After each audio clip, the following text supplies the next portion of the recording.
মতো ট্রেনে এরকম ধরনের নোংরা বা অপরিষ্কার বাথরুম কিন্তু এক্সপেক্টেড নয় আমার।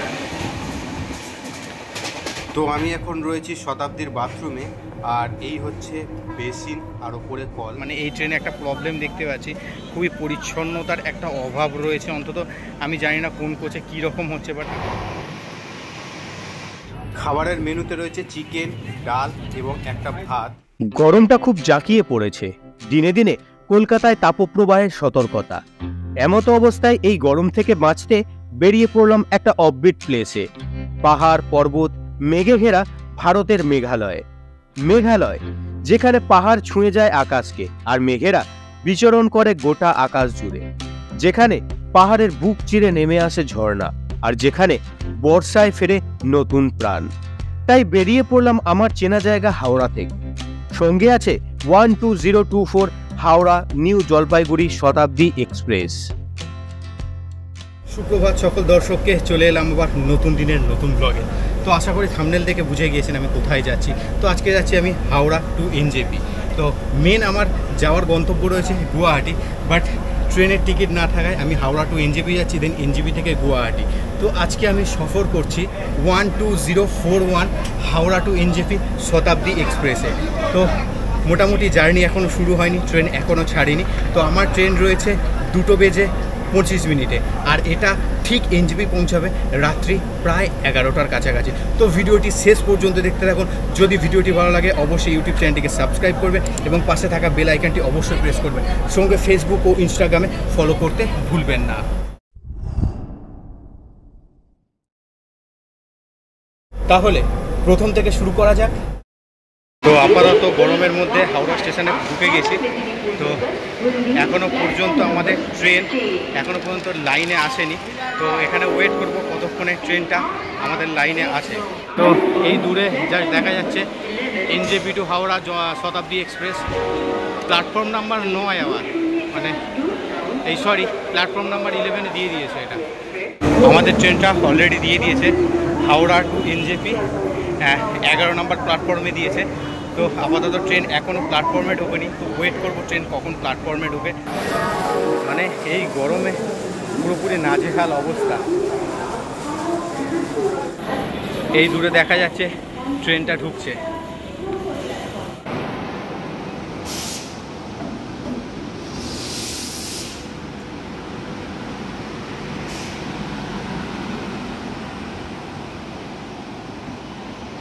আর এই ট্রেনটা আপাতত ঢুকছে, আর আমি আমার সিটের উদ্দেশ্যে রওনা হয়েছি। সিটটা অনেকটাই দূরে পড়েছে, B3 একদম সামনের দিকে। তো আপাতত অনেকটা কিন্তু পথ অতিক্রম করতে আমাকে হবে এই গরমে।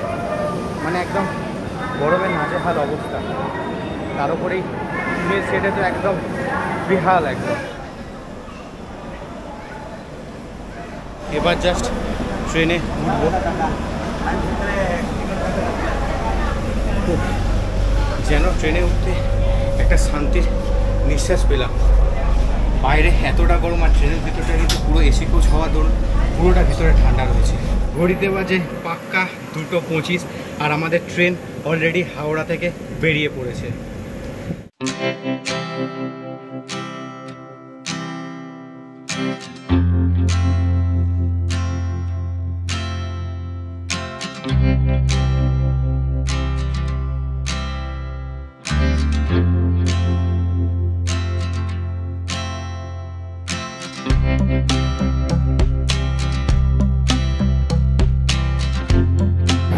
আর এই দূরে যাচ্ছে হাওড়া টু পুরী শতাব্দী এক্সপ্রেস।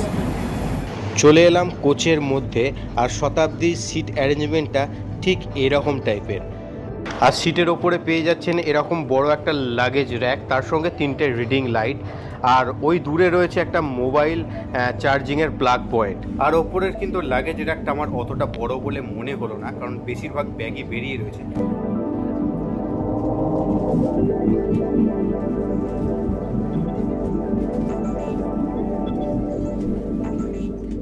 ট্রেন ছাড়ার কিছুক্ষণের মধ্যেই কিন্তু একটা করে 500 ml জলের বোতল দিয়ে দিল।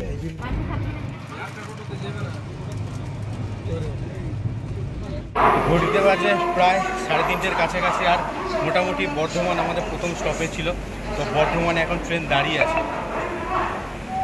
প্রায় 1 থেকে 1.5 ঘন্টার মধ্যে হাওড়া থেকে পুরো বর্ধমান টেনে দিল।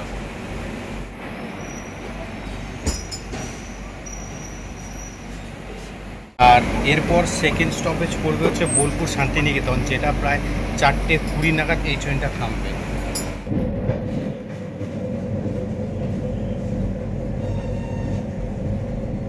জার্নিটা এত বোরিং কাটছে যে বলার মতো নয়। চারদিক থেকে পুরোপুরি বদ্ধ রয়েছে, জানলার কার্টন পর্যন্ত তোলা যাচ্ছে না, কারণ বারবার যখনই কার্টন তুলছি বারবার বন্ধ করে দিয়ে আসছে, কারণ রোদ্দুরের জন্য। ভিতরে এসি চলছে, তার উপর বাইরে থেকে রোদ্দুরটা আসছে বলে একদম বোরিং কাটছে সফরটা। তো বিকেল 4:30 নাগাদ আমাদের টিফিনটা চলে এলো, আর সঙ্গে ছিল একটা করে চা। আর এই হচ্ছে IRCTCর মেনু কার্ড। তো এবার জাস্ট দেখে নেব কি কি দিয়েছে। সঙ্গে রয়েছে একটা স্যান্ডউইচ, ঠিক এই রকম টাইপের, আর এখানে চায়েরও ব্যবস্থা রয়েছে, আর এইটা রয়েছে একটা বাদাম ছাপা টাইপের, আর সঙ্গে রয়েছে একটা ঝালমুড়ি আর একটা কচুরি।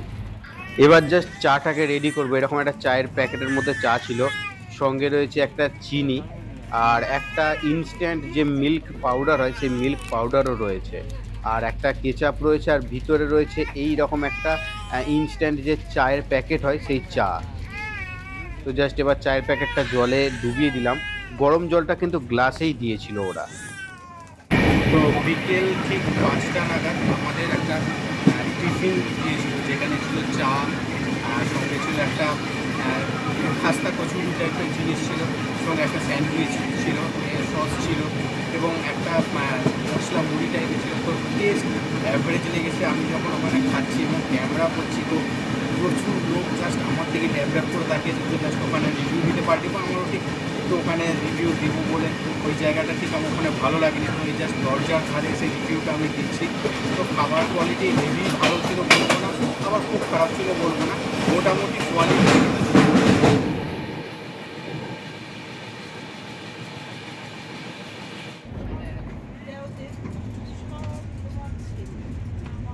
তো ভিতরে এসিটা খারাপ হয়ে গিয়েছে, তো জাস্ট বাইরে এখন বোলপুর শান্তিনিকেতনে স্টপেজ আছে, আর বোলপুর শান্তিনিকেতনে এখন দাঁড়িয়ে রয়েছি। প্রায় এখানে ট্রেন এখন 5 মিনিটের স্টপেজ আছে।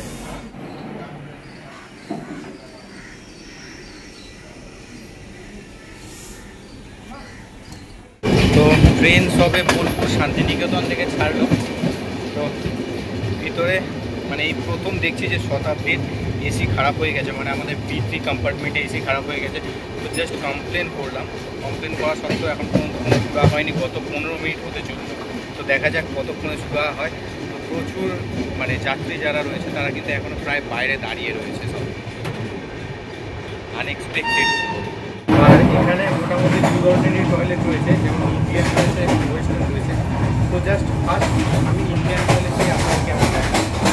আমি এখন রয়েছি শতাব্দীর বাথরুমে, আর এখানে কিন্তু সামনেই রয়েছে একটা কল আর মগ রয়েছে, আর এরকম হচ্ছে একটা বড় বেসিন এরিয়া, আর ওপর দিকে রয়েছে একটা হ্যান্ড ওয়াশের লিকুইড রাখার জায়গা, আর সঙ্গে রয়েছে এখানে একটা ইন্ডিয়ান টয়লেট যেটা অপরিষ্কার অবস্থায় পড়ে রয়েছে, সঙ্গে রয়েছে জেট স্প্রে, আর ওপরে রয়েছে স্মোক ডিটেক্টরের মেশিন, আর এরকম বড় একটা ভেন্টিলেশন। আর পাশেই রয়েছে একটা চার্জার বা ট্রিমার, মানে চার্জ করার জায়গা, আর এই বড় একটা আয়না রয়েছে। এবার আমি চলে এলাম শতাব্দীর ওয়েস্টার্ন টয়লেটে, আর এখানে রয়েছে একটা বেসিন, সঙ্গে কল রয়েছে, আর একটা রয়েছে ওই হ্যান্ড ওয়াশের লিকুইড রাখার জায়গা, আর বড় একটা উইন্ডো এরিয়া, আর এই রয়েছে টয়লেট। এটাও প্রায় অপরিষ্কার, পাশে ফ্ল্যাশ সুইচ রয়েছে, আর ওপরে রয়েছে জেট স্প্রে, আর ওপরে যেমন স্মোক ডিটেক্টর যেমন থাকে প্রত্যেকটা টয়লেটে সেরকমই রয়েছে, আর এরকম বড় একটা গ্লাস এরিয়া রয়েছে। আর মোটামুটি বলতে গেলে একটু অপরিষ্কার থাকলেও তবু আগেরটার থেকে পরিষ্কার রয়েছে এই বেসিন এরিয়াটা। আর পাশে একটা সুইচ বোর্ড ছিল, বাট সেটা কেউ মনে হয় তুলে নিয়েছে, আর টয়লেট পেপার রাখার জায়গাও এখানে রয়েছে।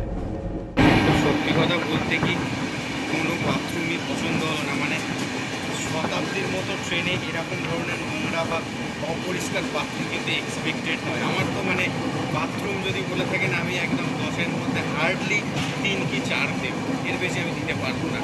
একদম মানে যখনই পরিষ্কার করছে তারপরেও কিন্তু একটা অপরিচ্ছন্নতার একটা মানে পরিচ্ছন্নতার একটা অভাব রয়েছে।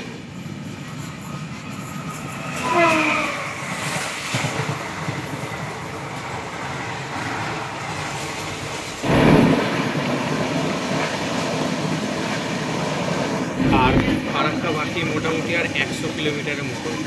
জাস্ট ভিতরে এতটাই বোরিং লাগছে কম্পার্টমেন্টের ভিতরে যে বলার মতো নয়। তো জাস্ট আমি এখন এই গেটের ধারে দাঁড়িয়ে রয়েছি, মানে এই গেটের ধারে দাঁড়িয়ে কিন্তু মানে বিরক্তিটা কিন্তু কেটে যাচ্ছে। আর একটা প্রবলেম হয়েছিল মাঝখান করে, যেটা হয়তো বলা দরকার রয়েছে। শতাব্দীর এসি বন্ধ হয়ে গেছিলো হঠাৎ করে। তো জাস্ট এই কম্পার্টমেন্টে এই যে দেওয়া নাম্বার রয়েছে, এই নাম্বারে কল করা মাত্র ঠিক 8 থেকে 1 ঘন্টার মধ্যেই কিন্তু এসিগুলো ঠিক হয়ে গিয়েছিল। বাট একটাই প্রবলেম যে 8 থেকে 1 ঘন্টা সময় লাগতো কেন? শতাব্দীর মতো এত এক্সপেন্সিভ একটা ট্রেনে এরকম প্রবলেম, মানে সত্যি এগুলো মেনে নেওয়াটা ঠিক যায় না।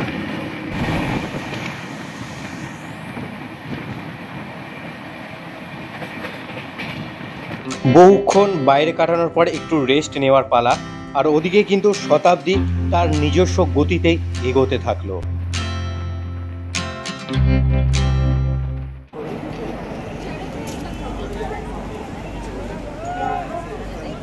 ঘড়িতে বাজে এখন প্রায় 6:30টার কাছাকাছি, আর এখন ট্রেন দাঁড়িয়ে রয়েছে ফারাক্কা জংশনে।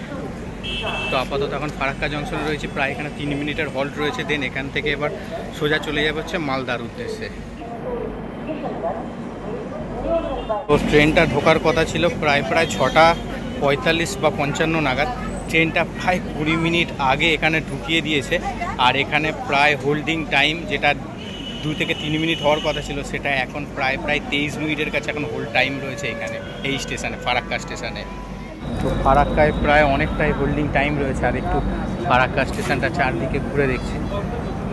এই হচ্ছে টোটাল পুরো ফারাক্কা স্টেশনের চত্বরটা।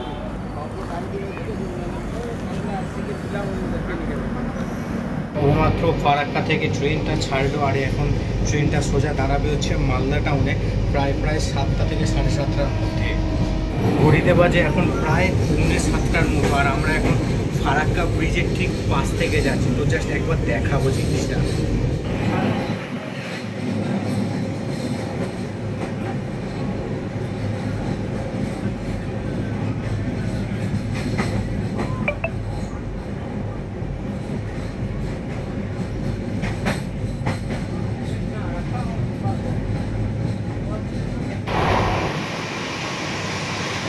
তো মোটামুটি এখন 7:20 মতো বাজে, আর এখন ট্রেনটা এসে পৌঁছেছে মালদা জাংশনে। এটা ঢোকার কথা ছিল প্রায় 7:30 নাগাদ। প্রায় এক্সট্রা 15 মিনিট আগে কিন্তু এটা মালদা স্টেশনে এসে গিয়েছে। তো জাস্ট এবার এখানেও প্রায় 15 থেকে 20 মিনিটের মতো ওয়েটিং টাইম রয়েছে এখন ট্রেন ছাড়া। এই হচ্ছে আমাদের কোচ, এসি চেয়ার কার।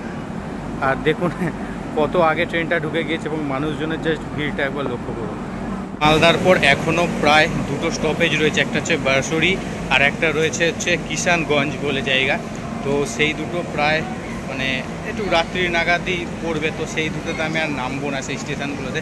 তো জাস্ট মালদার পর একটু রেস্ট নেব, একটু হালকা করে ঘুমিয়ে নেব। দেন সোজা ওয়েট করব হচ্ছে এনজেপির উদ্দেশ্যে কখন আমরা রওনা হই। আর মোটামুটি আমরা 11টা নাগাদ আমরা এনজেপিতে নামবো। তো বলছে তো গাড়ি মোটামুটি লেট করে, বাট এখন যা টাইমিং দেখছি গাড়ি তো লেট করার এখন কোনো রকম সম্ভাবনা নেই। উঠতে 15 মিনিট 20 মিনিট আগে বিভিন্ন রকম স্টেশনগুলোতে ঢুকে পড়েছে। তো দেখা যাক কখন ট্রেনটি এনজেপিতে পৌঁছয়। এই দিকে স্টেশনটা জাস্ট দেখুন, পুরো ফাঁকা। এখন কিন্তু প্রায় 7:30টার মতোই বাজে।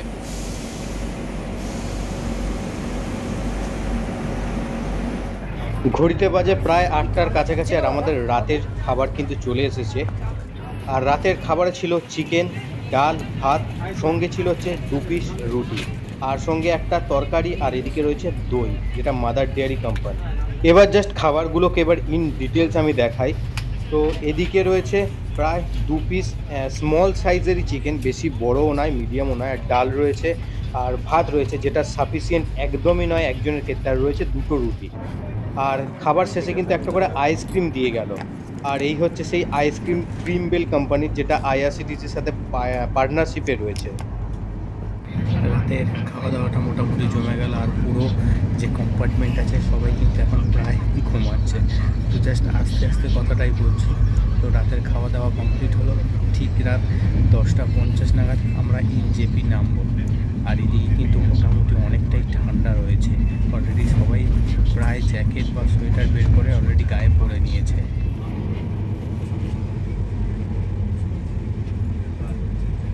এনজেপির খুব কাছেই চলে এসেছি, আর মাত্র বাকি প্রায় 5 থেকে 7 কিলোমিটারের মতো। এনজেপি ঢুকতে বাকি এখনও প্রায় 10 থেকে 12 মিনিটের মতো, আর অলরেডি তার আগে কিন্তু বৃষ্টি পড়া শুরু হয়ে গিয়েছে। কিন্তু এনজেপি থেকে আমাদের আরেকটা ট্রেন রয়েছে, যেটা আমরা সোজা গুয়াহাটিতে যাব। তো জাস্ট বৃষ্টিটাকে মাথায় করেই আমরা গুয়াহাটিতে রওনা দেব।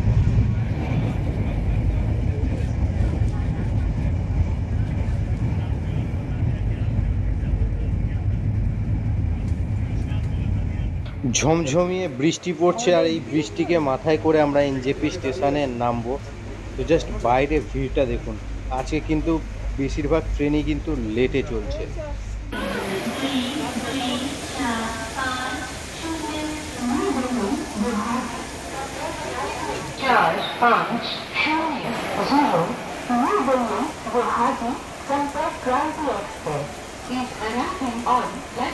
তবে এনজেপি নামলাম আর বিশাল বৃষ্টি হচ্ছে এখানে।